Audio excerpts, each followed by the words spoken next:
Hi, I'm Tiffani Patlan, host of the Tiffani Talks Health and Wellness podcast, where I discuss tools, tips, and techniques to heal your mind, body, and soul. I am on a godly mission to heal the world.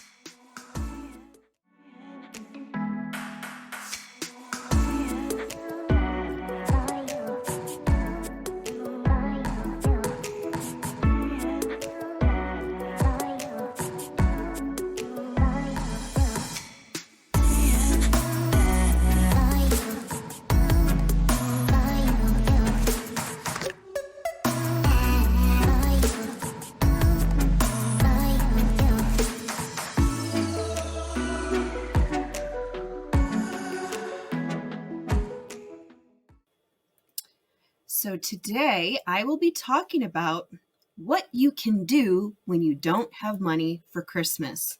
And the reason why I chose this topic, well, all the topics here for this month, I have opted to not have guests this month and just to come on solo by myself to focus on specific topics that I see a lot of people struggling with mainly moms that don't have money for Christmas, and my heart aches for you. I was going to say I can feel the pain, or I can hear it, but I'm reading it in posts, but I can feel it. My heart breaks, and I've been there, so I get it. You know, we don't have money, or maybe we don't have a job. You don't have a job yet, or you're looking for a job, or it's a struggle. Or maybe your husband has a job, but it's just still not enough, and you don't have any extra money to buy Christmas gifts. I get that. I know there's a lot of concern that comes with that, a lot of worry, additional stress. And if you are searching for ways to, come up with money, that can be added stress on your life. And it's a struggle. I get it. But I always try to remember that whatever I put out, I will receive more of. So if you guys find yourself worrying and saying things with your mouth, stating, "Oh, I failed. I failed as a mother." No, you didn't. Okay. You are such a good mother that you are going above and beyond to try to find ways to give your children a Christmas that, you have in mind for them. That's a beautiful thing. You're doing that out of love. You are not failing. I declare that is erased from your mind, because you are not a failure. You are a mom, you are powerful, and you can do anything that you set your mind to. I would encourage you that when you start to practice some self-awareness. When you notice that you're feeling that way, state an affirmation that's the opposite of what you're saying. And I'm going to give you some tips to help with this, but try to remember and be really mindful about what you're putting out there and what you're saying. So that way you don't get more of that. No negativity, no worry, no fear around anything like that. And like I said, I truly understand how it feels. I know what it's like to live paycheck to paycheck. I know what it's like not to have money for Christmas. I remember a time, and it wasn't that long ago, it was like a couple years ago, where I had to just simply depend on extended family that normally sends gifts. I had to depend on them to bring gifts for my children, because I did not have enough money to be able to pay for gifts for my children. And it broke my heart, mine and my husband's, and we felt like failures. So I get when the moms out there are saying that. We feel like we failed, like we couldn't even come up with some money, come up with some gifts to give our children on Christmas Day. So I truly understand, and I get that. And it was a struggle.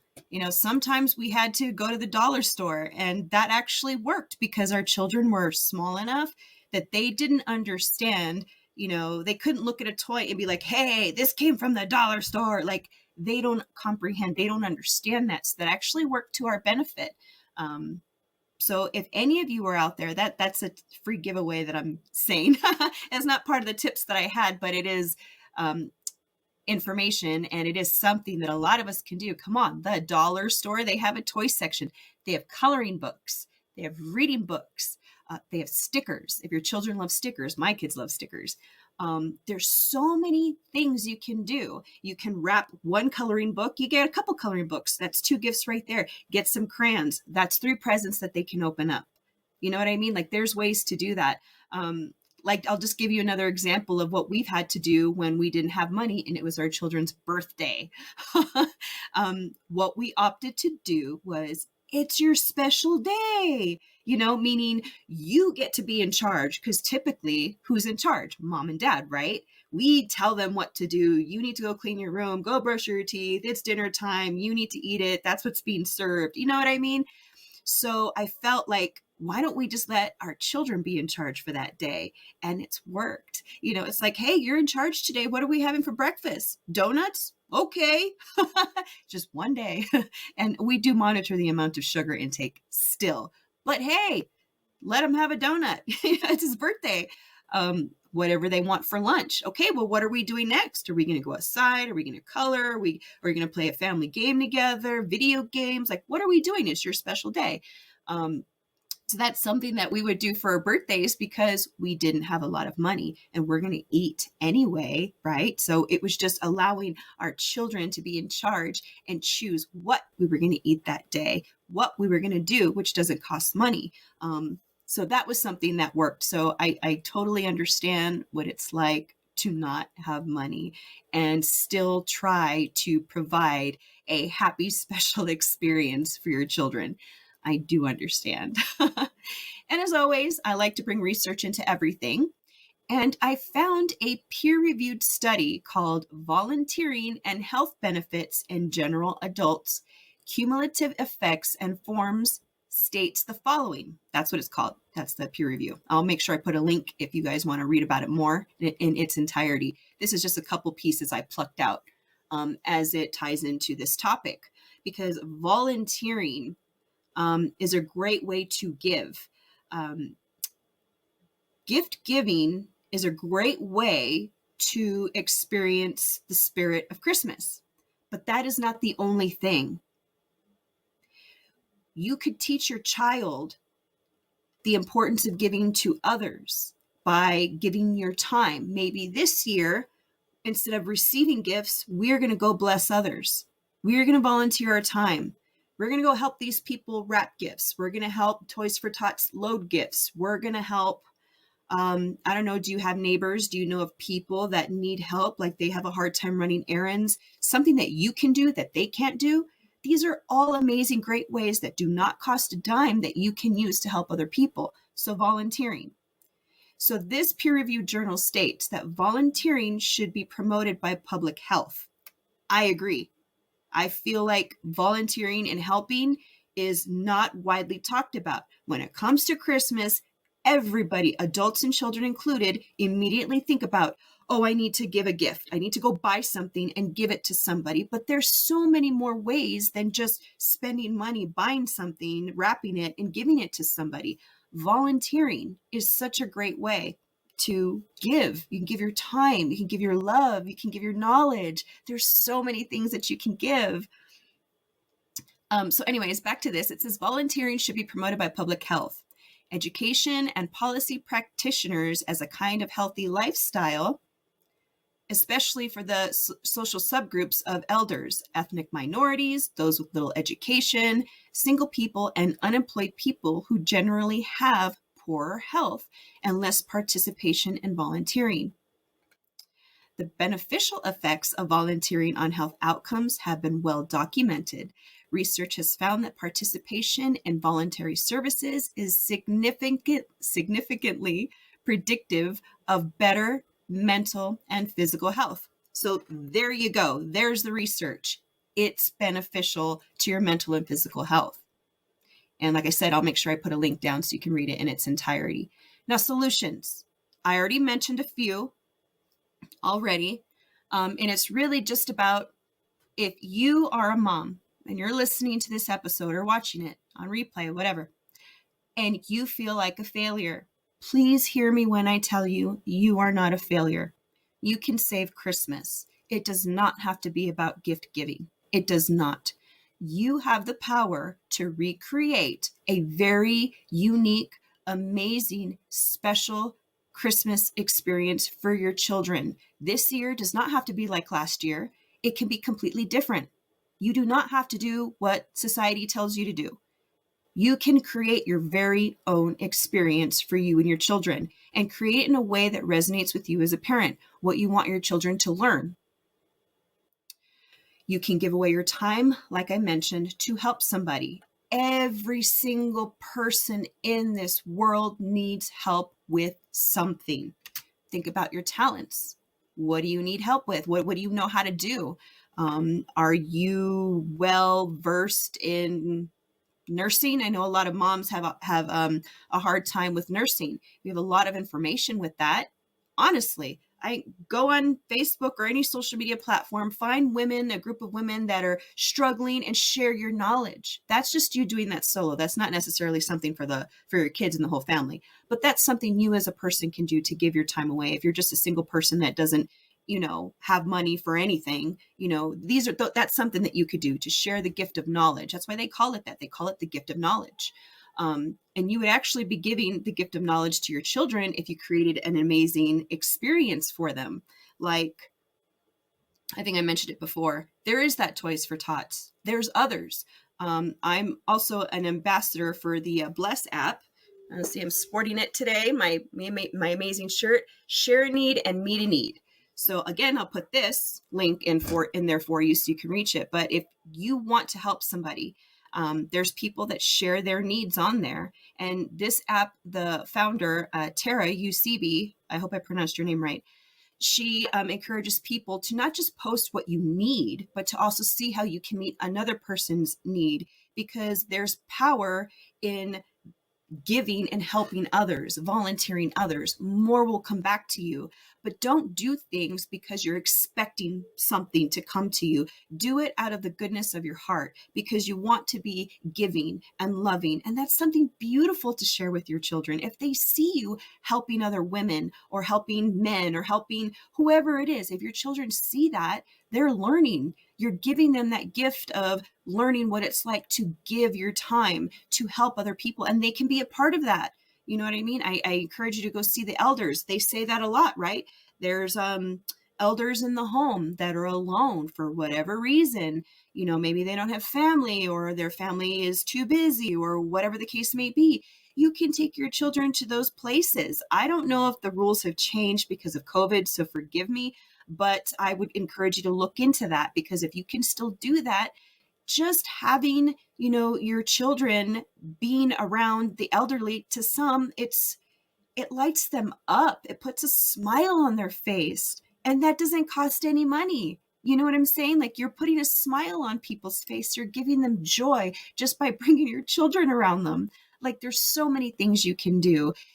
For Christmas, maybe that's the day that you go out and you just check out Christmas lights. That's something else you could do. There's just so many things. I'm typically the type of person that when there's a topic or somebody needs help with something, I just throw out ideas left and right. I saw somebody else mention that they were feeling like a failure, and that they didn't have money for Christmas. So they were thinking about other moms who had children in that same boat, if they could actually make Christmas cards and share them with one another. I thought that was such a cute idea, because if you don't have money to buy Christmas cards, make them. Your child can have colored pretty paper, whatever they have on hand. If it's just white paper, whatever you have on hand, draw a Christmas card. Your children can paste with glue, arts and crafts and all that stuff. So not only will your child have fun doing that, but then you can send it to other families like that. There's just, the possibilities are endless. Get a little creative, get those creative juices flowing. And like I mentioned before, the dollar store, even if it's just one thing, like if you don't want to do that and you really want to give your child a gift, hit up the dollar store, people. It's the dollar store. and like I mentioned, coloring books, crayons, stickers, sidewalk chalk. That was something that my son told me that I'm going to get for my children. And like I also mentioned, the Bless app. I know that when we feel alone, a good way to combat that is to find somebody else that's alone, so you can be there with them.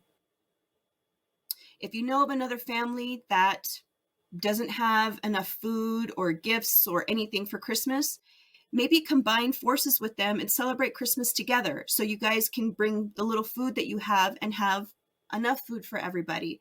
Maybe invite a couple families, make it a potluck.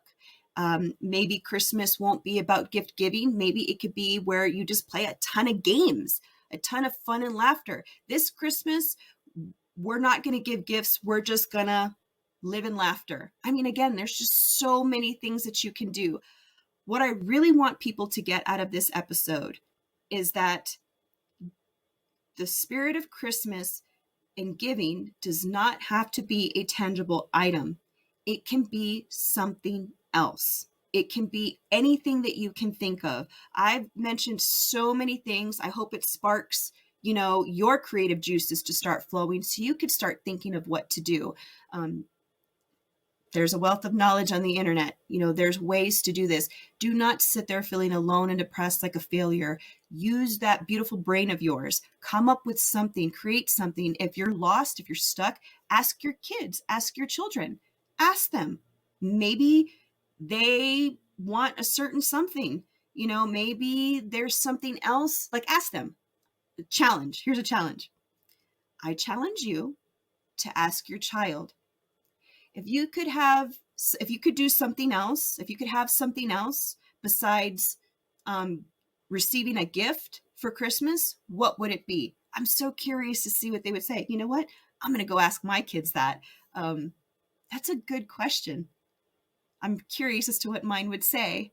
And if you have a child that's used to getting a lot of gifts, it might be really challenging for them. They might get mad. It depends. All of our kids are different for thousands of different millions of reasons, no judgment, but if your kid is used to receiving a lot of gifts and it might be a little hard on them, maybe it would be beneficial for them to go visit the kids that are less fortunate. So maybe they can learn, to be more appreciative of what they do have and how important it is to, not just always take, but give to other people as well. You can't go wrong with giving. It's such a beautiful thing. So this is going to be a short episode for today. And as we come to the end of the show, I just really want to thank everybody for listening and watching today's episode. Please comment with what resonated with you and invite your friends and family to like and follow on Facebook. And you can subscribe on YouTube. You can also listen to my podcast, Tiffani Talks, on all major podcast platforms. And I appreciate all of your reviews. And today I leave you with this quote from Anne Frank. No one has ever become poor by giving. I think that is so profound. I had to share that. So I'm Tiffani Patlan, signing off until the next episode. Take care, everybody. And remember, you can do whatever you put your mind to. Create a special, beautiful Christmas experience for your children. You won't regret it. Sending love and light to you all, everybody. Bye-bye.